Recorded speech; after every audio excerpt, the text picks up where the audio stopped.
Teachers Telugu మెథడాలజీలో మరొక నూతన అధ్యాయంలోకి అడుగుపెట్టాం.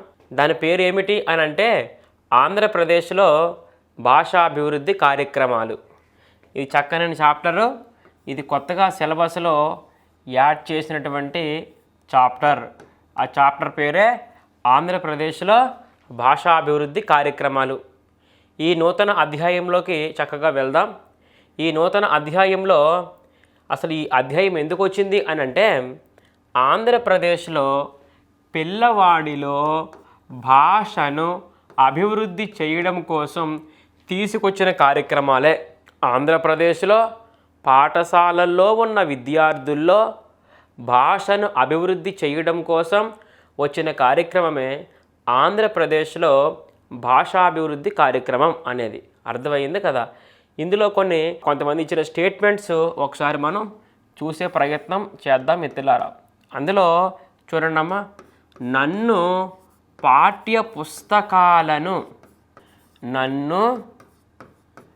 పాఠ్య పుస్తకాలను అదుపు చేయనీయండి. నన్ను పాఠ్య పుస్తకాలను అదుపు చేయనీయండి. నేను రాజ్యాన్ని అదుపు చేయగలను అనే స్టేట్మెంట్ ఇచ్చింది ఎవరంటే లెవ్ ఎస్ వైగాట్స్కీ. ఎవరిచ్చారు? లెవ్ ఎస్ వైగాట్స్కీ. ఏమన్నారు? నన్ను పాఠ్య పుస్తకాలను అదుపు చేయనీయండి, నేను రాజ్యాన్ని అదుపు చేయగలను చెప్పింది ఎవరమ్మా? లెవ్ ఎస్ వైగాట్స్కీ. నెక్స్ట్, భాష సృష్టించిన వాతావరణంలోనే శిశువు జీవిస్తాడు, వికసిస్తాడు.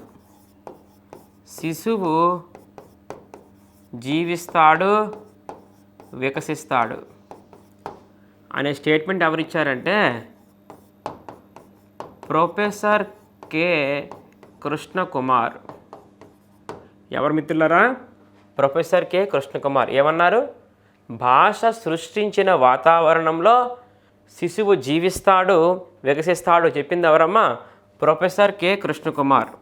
తర్వాత, మాటల సముద్రంలో నిలిపేవి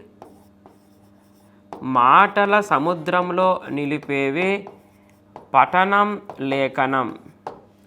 మాటల సముద్రంలో నిలిపేవి పఠనం, లేఖనం అని అన్నవారు జేమ్స్ బ్రిటన్.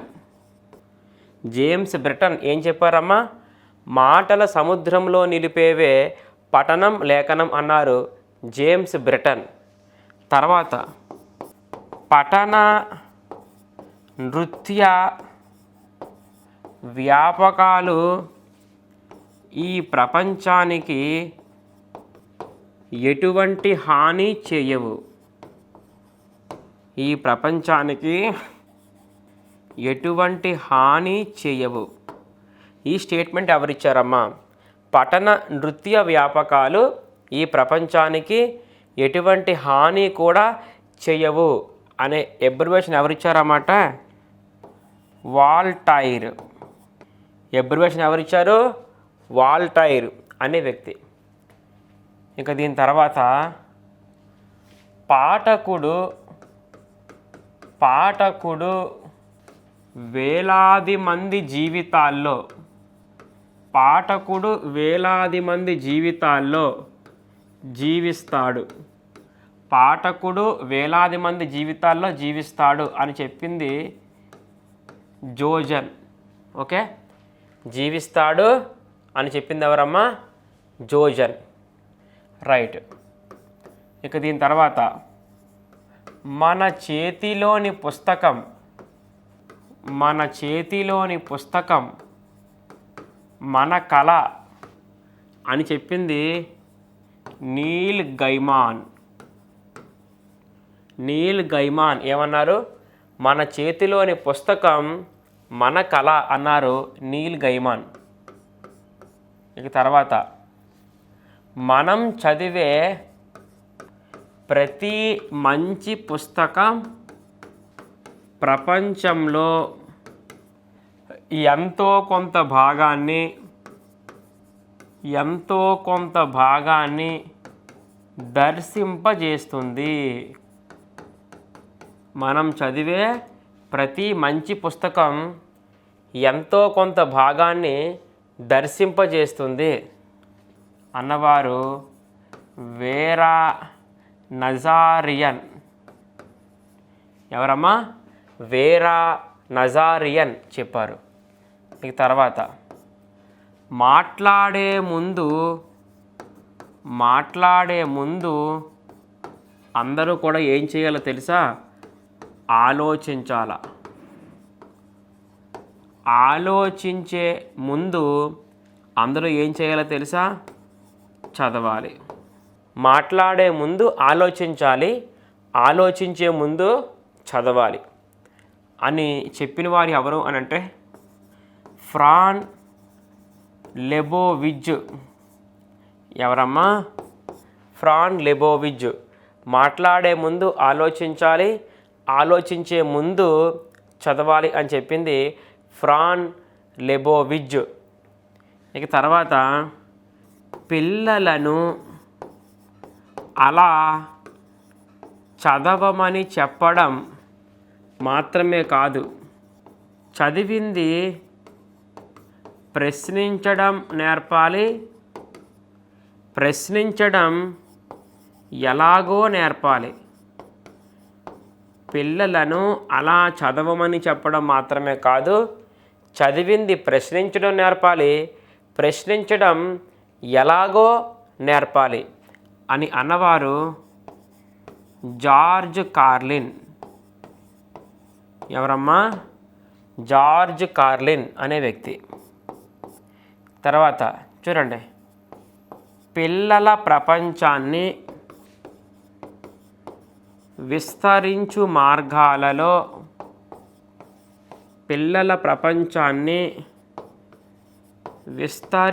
మార్గాలలో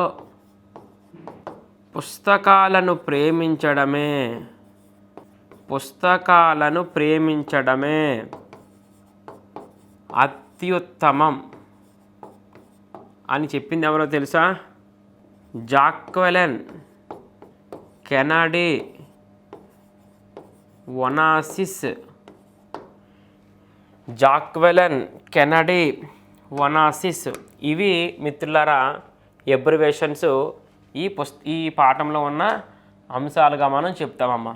చూడండమ్మా, నన్ను పాఠ్య పుస్తకాలను అదుపు చేయనీయండి, నేను రాజ్యాన్ని అదుపు చేయగలను అనే స్టేట్మెంట్ ఎవరిచ్చారమ్మా? లేవ్ ఎస్ వైగాట్స్కీ. భాష సృష్టించిన వాతావరణంలోనే శిశువు జీవిస్తాడు, వికసిస్తాడు. చెప్పింది ఎవరమ్మా? Professor K Krishna Kumar. మాటల సముద్రంలో నిలిపేవి పఠనం, లేఖనం అని చెప్పింది ఎవరు? James Britain. మాటల సముద్రంలో నిలిపేవి పఠనం, లేఖనం చెప్పింది జేమ్స్ బ్రిటన్. పఠన నృత్య వ్యాపకాలు ఈ ప్రపంచానికి ఎటువంటి హాని కూడా చేయవు. నృత్య వ్యాపకాలు వాల్టైర్. తర్వాత పాఠకుడు వేలాది మంది జీవితాల్లో జీవిస్తాడు, జోజన్. పాఠకులు వేలాది మంది జీవితాల్లో జీవిస్తాడో చెప్పింది జోజన్. మన చేతిలోని పుస్తకం మన కళ అని చెప్పింది నీల్ గైమాన్. మన కళ అని చెప్పింది ఎవరు? నీల్ గైమాన్. మనం చదివే ప్రతి మంచి పుస్తకం ప్రపంచంలో ఎంతో కొంత భాగాన్ని దర్శింపచేస్తుంది అని చెప్పింది వేరా నజారియన్. ప్రపంచంలో ఎంతో కొంత భాగాన్ని దర్శింపజేస్తుంది అని చెప్పింది వేరా నజారియన్.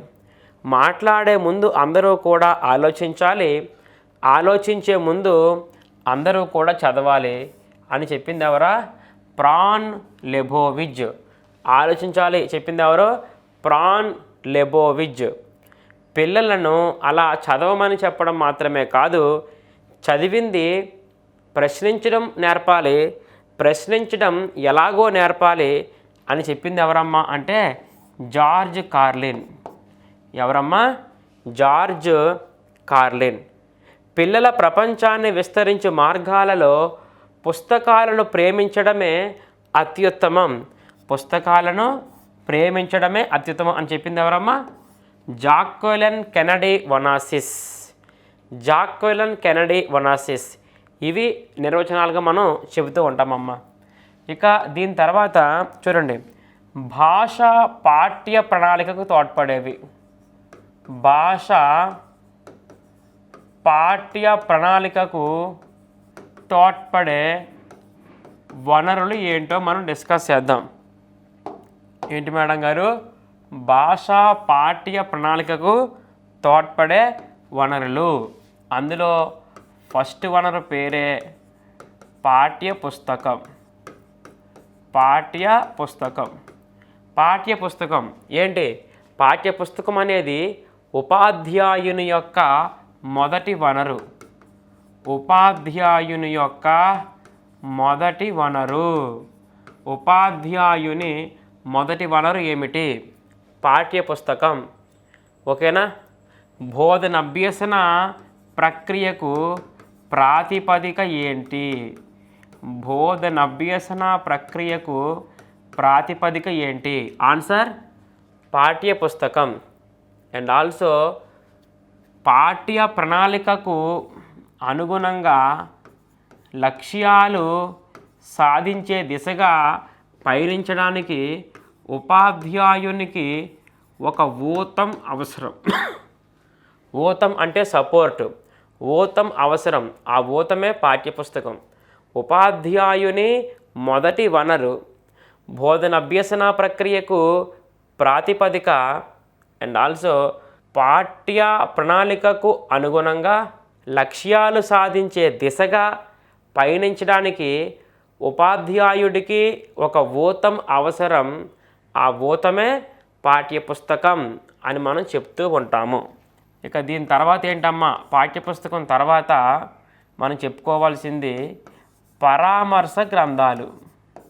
ఏంటి మేడం గారు? పరామర్శ గ్రంథాలు. పరామర్శ గ్రంథాలు అంటే అర్థం ఏంటమ్మా అని అంటే, పరామర్శ గ్రంథాలు ఎందుకు తోడ్పడతాయి అంటే సందేహాల నివృత్తికి. సందేహాల నివృత్తికి తోడ్పడే పుస్తకాలే పరామర్శ గ్రంథాలు అని మనం చెప్తాం. దీనికి ఎగ్జాంపుల్గా ఏం చెప్తామో తెలుసా? విద్యార్థి కల్పతరువు. ఎగ్జాంపుల్గా విద్యార్థి కల్పతరువు. ఇంకా సచిత్ర విజ్ఞాన సర్వస్వం. పూర్వగాథాలహరి. పూర్వగాథాలహరి. పెద్ద బాల శిక్ష. ఇవన్నీ కూడా ఏంటి మేడం గారు అంటే పరామర్శ గ్రంథాలుగా మనం పిలుస్తుంటాం.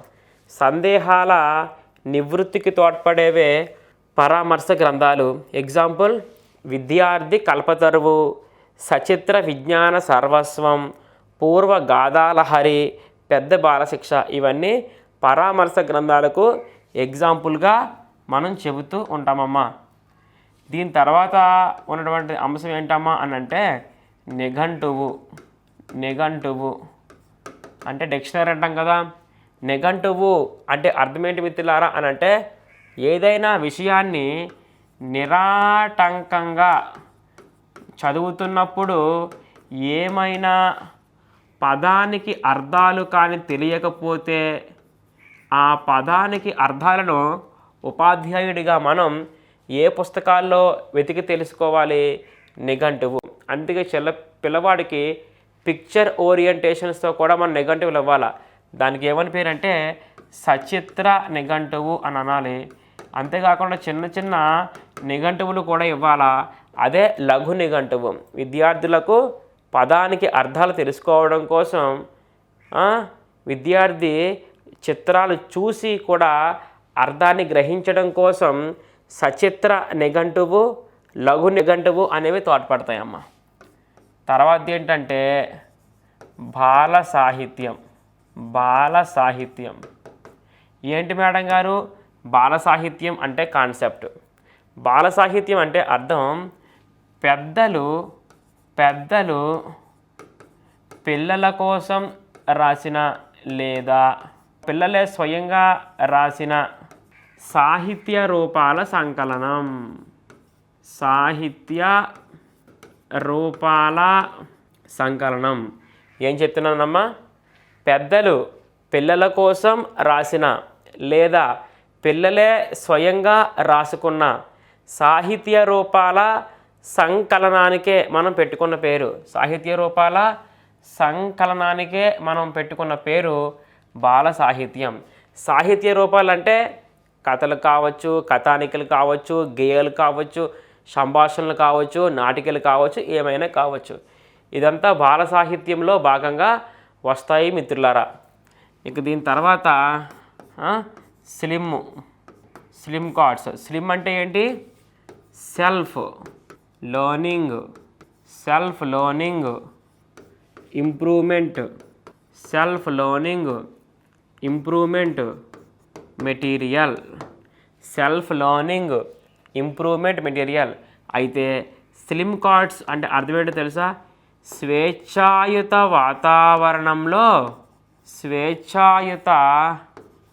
వాతావరణంలో విద్యార్థి అనేవాడు స్వయంగా పాల్గొని నేర్చుకొని పొందే విద్యార్థి స్వయంగా పాల్గొని నేర్చుకొని విషయాన్ని నేర్చుకోవడానికి తగినటువంటి కార్డులతో కూడుకొని ఉన్నదే స్లిమ్ కార్డ్స్. స్వేచ్ఛాయుత వాతావరణంలో విద్యార్థి స్వయంగా పాల్గొని విషయాన్ని నేర్చుకోవడానికి తోడ్పడే కార్డ్సే స్లిమ్ కార్డ్స్ అని మనం చెప్తూ ఉంటాం. ఈ స్లిమ్ కార్డ్స్ను ఎక్కడ వాడతామంటే ప్రధానంగా స్నేహబాల. ఎక్కడ వాడతాం? స్నేహబాల అనే కార్యక్రమంలో స్లిమ్ కార్డ్స్ అనే వాటిని ఉపయోగిస్తూ ఉంటాము. ఓకేనా? అండ్ ఆల్సో ఇంకా ఇందులో దేనికి తోడ్పడతాయి అంటే ఇవి గోడ పత్రిక, ఎలక్ట్రానిక్ వస్తువులు ఇవన్నీ కూడా ఎందుకు తోడ్పడతాయి టీచర్స్ అని అంటే మనకి భాష పాఠ్య ప్రణాళికకు తోడ్పడే అంశాలు ఇవన్నీ కూడా. గోడ పత్రిక ఏమమ్మా? గోడ పత్రిక అంటే పిల్లవాడు చక్కగా రాసిన కథలు, కథానికలు, పిల్లవాడు గీసిన చిత్రాలు మొదలైన విషయాన్ని అంతటినీ కూడా ఏ రోజుకు ఆ రోజు ఒక చోట మనం ప్రదర్శించాలా. ఆ ప్రదర్శించే వేదిక గోడ పత్రిక. ఇవి ఒకసారి మళ్ళా చూద్దాం. ఒకసారి ఏం చెప్పాం మేడం గారు అంటే భాషా విద్యా ప్రణాళికకు తోడ్పడే వనరులు ఏంటో చెప్తున్నామమ్మా. పాఠ్యపుస్తకం ఉపాధ్యాయుని మొదటి వనరు అంటాం. బోధన అభ్యసన ప్రక్రియకు ప్రాతిపదిక అంటాం. పాఠ్య ప్రణాళికకు అనుగుణంగా లక్ష్యాలు సాధించే దిశగా పయనించడానికి విద్యార్థికి ఒక ఊతం అవసరం, ఉపాధ్యాయుడికి ఒక ఊతం అవసరం. ఉపాధ్యాయుడికి తోడ్పడే ఊతం సపోర్ట్ లాంటిదే పాఠ్యపుస్తకం. సందేహాల నివృత్తికి తోడ్పడేదే పరామర్శ గ్రంథాలు. ఎగ్జాంపుల్స్ విద్యార్థి కల్పతరువు, సచిత్ర విజ్ఞాన సర్వస్వం, పూర్వ గాథాలహరి మరియు పెద్ద బాల శిక్ష. ఓకే, ఇక దీని తర్వాత ఏమొచ్చాయి? నిఘంటువు. నిరాటంకంగా విషయాన్ని చదువుతున్నప్పుడు అంటే విరామం లేకుండా చదువుతున్నప్పుడు పదానికి అర్థాలు తెలుసుకోవడానికి తోడ్పడేదే నిఘంటువు. పెద్దలు పిల్లల కోసం రాసిన, పిల్లవాడే స్వయంగా రాసుకున్న సాహిత్య రూపాల సంకలనమే బాల సాహిత్యం. పిల్లవాడు స్వేచ్ఛాయుత వాతావరణంలో పిల్లవాడు స్వయంగా నేర్చుకోవడానికి తోడ్పడే కార్డ్సే స్లిమ్ కార్డ్స్. ఈ స్లిమ్ కార్డ్స్ అనేది స్నేహబాల కార్యక్రమంలో వాడుతూ ఉంటాం. ఇంకా తోడ్పడే ఇతర అంశాలు గోడపత్రిక మరియు ఎలక్ట్రానిక్ వస్తువులు. ఇది భాషా పాఠ్య ప్రణాళిక అనే అంశానికి సంబంధించినటువంటి ప్రధానమైన వనరులు అనే అంశంతో మనం చెప్పుకుంటామమ్మా. ఇప్పుడు కార్యక్రమం పేరు ఏంటంటే క్లిప్పు క్లాపు కార్యక్రమం. కార్యక్రమం పేరేంటమ్మా? క్లిప్పు క్లాపు కార్యక్రమం. ఏంటి మేడం గారు దీని మీనింగ్ ఏంటో చూద్దాం ఒకసారి. ముందు చూస్తే అబ్రివేషన్ క్లిప్ అంటే children learning improvement, children learning improvement programme. ఇది చిల్డ్రన్ లెర్నింగ్ ఇంప్రూవ్మెంట్ ప్రోగ్రామ్, అదే క్లిప్ కార్యక్రమం. ఓకేనా? తెలుగులో దీన్ని ఏమని చెప్తామంటే భాషాభివృద్ధి కార్యక్రమం అని అంటాం. ఏమంటాము? భాషాభివృద్ధి కార్యక్రమం. ఇంకా బాగా చెప్పాలంటే పిల్లల భాషాభివృద్ధి కార్యక్రమం అంటాం. ఆంగ్లంలో చిల్డ్రన్ లెర్నింగ్ ఇంప్రూవ్మెంట్ ప్రోగ్రామ్ అని అంటాం. క్వశ్చన్లో లెర్నింగ్ ఇచ్చాడు ఎబ్రివేషన్స్లో, తెలుగులో మాత్రం అభ్యసన అని మెన్షన్ చేయలేదు, భాష అనే మెన్షన్ చేశాడు. ఇక దీని తర్వాత కార్యక్రమం పేరు క్లాప్. క్లాప్ అంటే మీనింగ్ ఏంటో తెలుసా? Children learning acceleration programme. Children learning acceleration programme for sustainability. ఓకేనా? ఇది క్లాప్ అంటే మీనింగ్ ఏంటి? Children learning acceleration programme for sustainability అని చెప్తాం. ఇది క్లాప్ కార్యక్రమంగా చెప్తాం. Children learning acceleration programme for sustainability. అయితే ఇప్పుడు మనం క్లిప్ అనే కార్యక్రమం గురించి మనం డిస్కస్ చేద్దాం. క్లిప్ అనే కార్యక్రమం ఎప్పుడు రావడం జరిగింది మిత్రులారా అంటే 2005-06 సంవత్సరంలో. 2005-06 సంవత్సరంలో వచ్చిన కార్యక్రమం పేరు ఏమిటంటే క్లిప్ అనే కార్యక్రమం.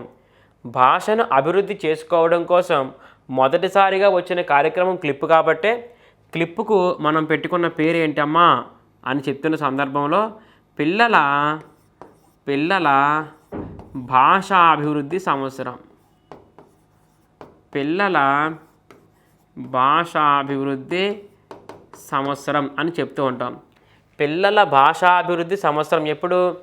2005-2006లో వచ్చిందమ్మా. అసలు క్లిప్ కార్యక్రమం అనేది ఎందుకు వచ్చిందో చూద్దాం. క్లిప్ కార్యక్రమం యొక్క లక్ష్యం ఏమిటి అని అంటే, క్లిప్ కార్యక్రమం యొక్క లక్ష్యం ఏమిటమ్మా అని అంటే అందరికీ నాణ్యమైన విద్య అందించుట. అందరికీ నాణ్యమైన విద్యను అందించుట. అందరికీ నాణ్యమైన విద్య అందించడం క్లిప్ కార్యక్రమం యొక్క ప్రధానమైన లక్ష్యం. అయితే గుణాత్మక విద్యా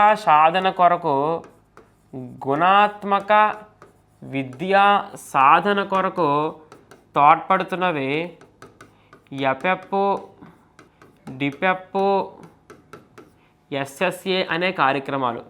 గుణాత్మక విద్య కొరకు తోడ్పడే కార్యక్రమాలు ఏంటంటే ఎపెప్, డిపెప్, ఎస్ఎస్ఏ అనే కార్యక్రమాలు.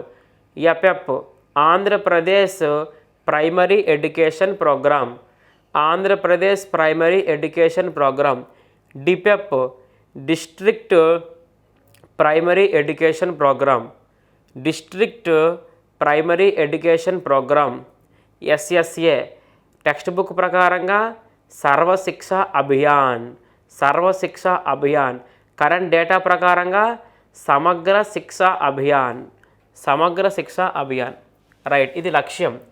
ఇక క్లిప్పు కార్యక్రమం యొక్క నినాదం ఏంటమ్మా అని అంటే అందరూ చదవాలి, అందరూ ఎదగాలి. అందరూ చదవాలి, అందరూ ఎదగాలి. అందరూ చదవాలి, అందరూ ఎదగాలి అనేదే క్లిప్పు కార్యక్రమం యొక్క నినాదంగా మనం చెప్తాం. అయితే క్లిప్పు కార్యక్రమము అసలు ఎందుకు వచ్చింది?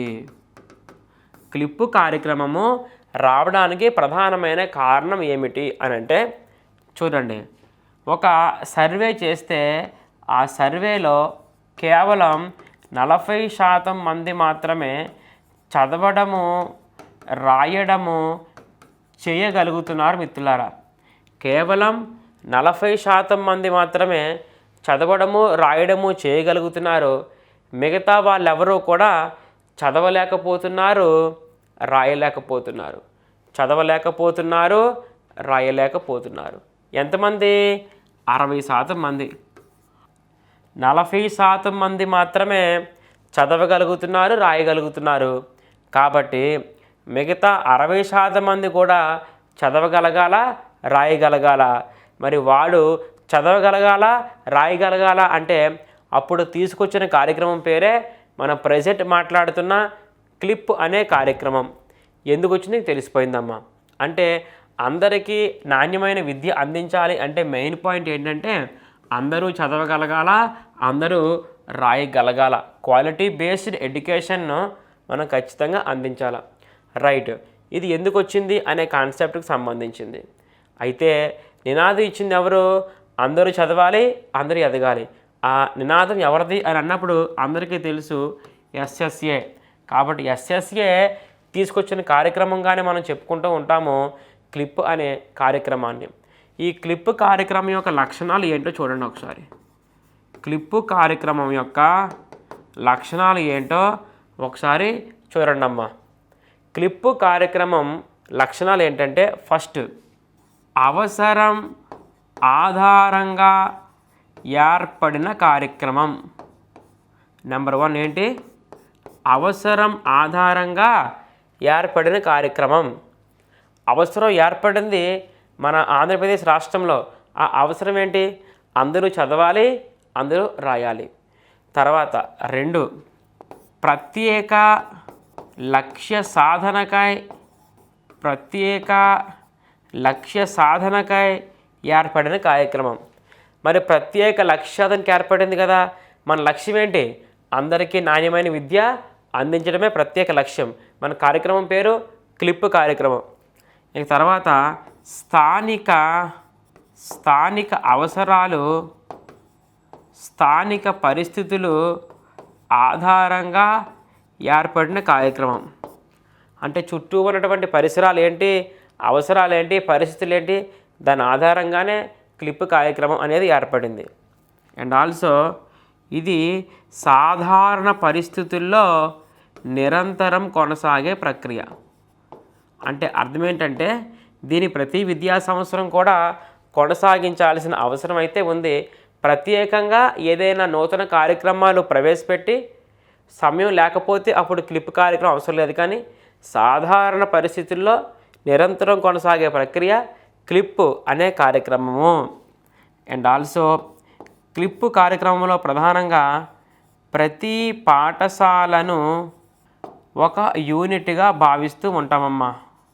ప్రతి పాఠశాలను మనం ఏం చేస్తాం, ఇక్కడ ఒక్కొక్క స్కూలు ఒక్కొక్క యూనిట్గా మనం తీసుకుంటూ ఉంటాం. ఈ స్కూల్లో ప్రతి విద్యార్థి పట్ల కూడా ప్రత్యేకమైన శ్రద్ధ వహించే కార్యక్రమం. ప్రతి విద్యార్థి పట్ల కూడా ప్రత్యేకమైన శ్రద్ధ వహించే కార్యక్రమం పేరు ఏమిటి అని అంటే క్లిప్ అనే కార్యక్రమంగా మనం ప్రస్తావిస్తూ ఉంటాం. ఇది క్లిప్ అనే పదానికి అర్థం, 1వ పేరు ఏంటి? అవసరం ఆధారంగా ఏర్పడిన కార్యక్రమం. 2, ప్రత్యేక లక్ష్యాధనగా ఏర్పడిన కార్యక్రమం. 3, స్థానిక అవసరాలు పరిస్థితులు ఆధారంగా ఏర్పడిన కార్యక్రమం. 4, ఇది నిరంతరం కొనసాగే ప్రక్రియ సాధారణ పరిస్థితుల్లో. పాఠశాలను ఒక యూనిట్గా భావించి ఈ కార్యక్రమాన్ని అమలు చేయాలి. ప్రతి విద్యార్థి పట్ల కూడా ప్రత్యేకమైన శ్రద్ధ అనేది వహించాలి ఈ కార్యక్రమంలో. ఇది క్లిప్ కార్యక్రమం యొక్క లక్షణాలుగా మనం చెబుతూ ఉంటాం. ఇప్పుడు ఏంటి మేడం అని అంటే చూడండి, క్లిప్ కార్యక్రమంలో భాగంగా ఫర్ ఎగ్జాంపుల్ పాఠశాలలో 2 ఉపాధ్యాయులు ఉన్నారు. ఇద్దరు కూడా గవర్నమెంట్ టీచర్సే, ఇద్దరు కూడా ప్రభుత్వ ఉపాధ్యాయులే ఉన్నారు. ఉన్నప్పుడు ఒక ఉపాధ్యాయుడు అనేవాడు 1, 2, 3 తరగతులు బోధిస్తే మరొక ఉపాధ్యాయుడు 4, 5 తరగతులు బోధించడం జరుగుతుంది. పాఠశాలలో 2 ప్రభుత్వ ఉపాధ్యాయులుంటే 1, 2, 3 తరగతులు ఒక ప్రభుత్వ ఉపాధ్యాయుడు బోధిస్తే 4, 5 తరగతులు మరొక ప్రభుత్వ ఉపాధ్యాయుడు బోధించాలి. అయితే ఉపాధ్యాయుడు అనేవాడు 15 రోజులు లేదా అంతకు మించి సెలవు పెడితే, ఉపాధ్యాయుడు అనేవాడు 15 రోజులు పెట్టినా 15 రోజుల కంటే ఎక్కువ రోజులు పెట్టినా అతని స్థానంలో మనం విద్యా వాలంటీర్ నియమించాలా. విద్యా వాలంటీర్ను నియమించాలా. ఈ విద్యా వాలంటీర్ అనేవాడు 3-4 తరగతులను ఖచ్చితంగా తీసుకోవాలా.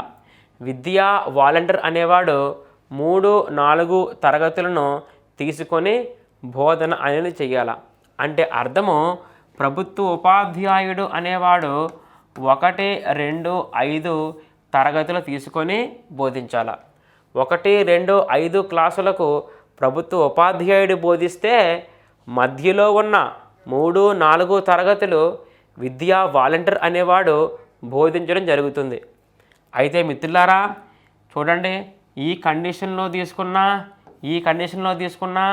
1, 2 తరగతులు బోధించే బాధ్యత ఎవరిది అని అంటే ప్రభుత్వ ఉపాధ్యాయుడిదే అన్న పాయింట్ను గుర్తుపెట్టుకోవాలి. అంటే అర్థం ఏంటంటే ఖచ్చితంగా 1, 2 తరగతులను ప్రభుత్వ ఉపాధ్యాయుడే బోధించాల్సిన అవసరం అయితే ఉందమ్మా.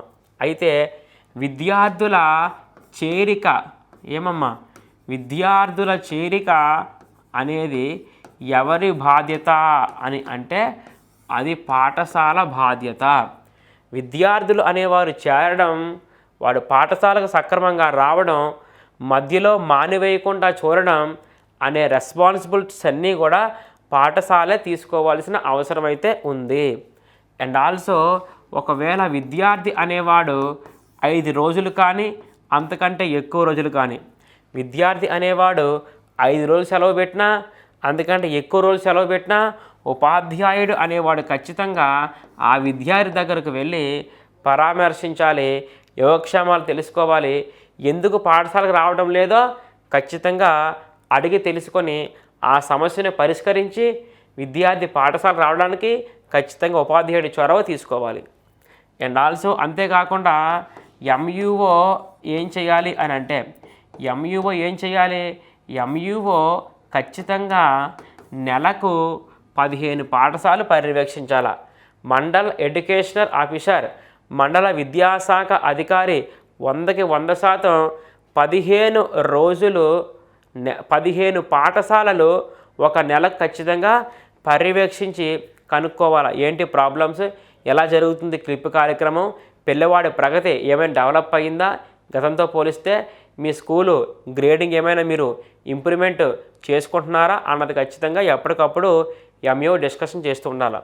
ఇందులో చూడండి, చదవగలిగిన రాయగలిగిన గ్రూపును ఏ చెయ్యాలా, చదవలేకపోయినా రాయలేకపోయినా గ్రూపును బి చెయ్యాలా. చదవగలిగిన రాయగలిగిన గ్రూపు ఏ, చదవలేకపోయినా రాయలేకపోయినా గ్రూపు బి. ఇదే విధంగా మళ్ళా మనం నెక్స్ట్ చెప్తాము రీడ్ కార్యక్రమాన్ని. రీడ్ అంటే రీడ్ ఎంజాయ్ అండ్ డెవలప్మెంట్. ఈ కార్యక్రమంలో కూడా ఖచ్చితంగా 2 గ్రూపులు చేయాలా. అది 1 చదవగలిగిన రాయగలిగిన గ్రూపు ఏ, చదవలేకపోయినా రాయలేకపోయినా ఆ గ్రూపు బి. అట్లా కాకుండా బాల సాహిత్యం అనే కార్యక్రమంలో అయితే ఏబిసి అనే 3 గ్రూపులు చేయాలి. బాల సాహిత్యంలో అయితే ఏబిసి అనే 3 గ్రూపులు చేయాలా. అందులో ఏ గ్రూపు వాడు విద్యార్థి వాడంతట వాడే విషయం చదువుతాడు, ఉపాధ్యాయుడి సలహా అసలు అవసరం లేదు. అయితే బి గ్రూపు విద్యార్థులకు ఏ గ్రూపు వాళ్ళు సహాయం చేస్తుంటారు చదవడంలో ఏమైనా దోషాలు చేసినట్లయితే. సి గ్రూపు విద్యార్థికి మాత్రం ఖచ్చితంగా ఉపాధ్యాయుడే ప్రత్యేకమైన శ్రద్ధ తీసుకోవాలి, ఎందుకంటే వాళ్ళకి అస్సలు చదవడము అస్సలు రాదు కాబట్టి. ఇట్లా బాల సాహిత్యంలో అయితే ఏబిసి అనే 3 గ్రూపులు చేయడం జరుగుతుంది. పాఠశాలల్లో 2 ప్రభుత్వ ఉపాధ్యాయులు ఉంటే 1, 2, 3 తరగతులు ఒక టీచర్ బోధిస్తే 4, 5 క్లాసులు ఒక టీచర్ బోధిస్తాడు.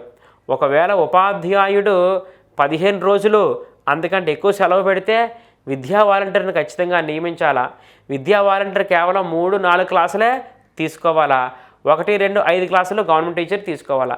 అనగా 1, 2 క్లాసులు బోధించడం ఎవరి రెస్పాన్సిబిలిటీ అని అంటే రెగ్యులర్ టీచర్దే.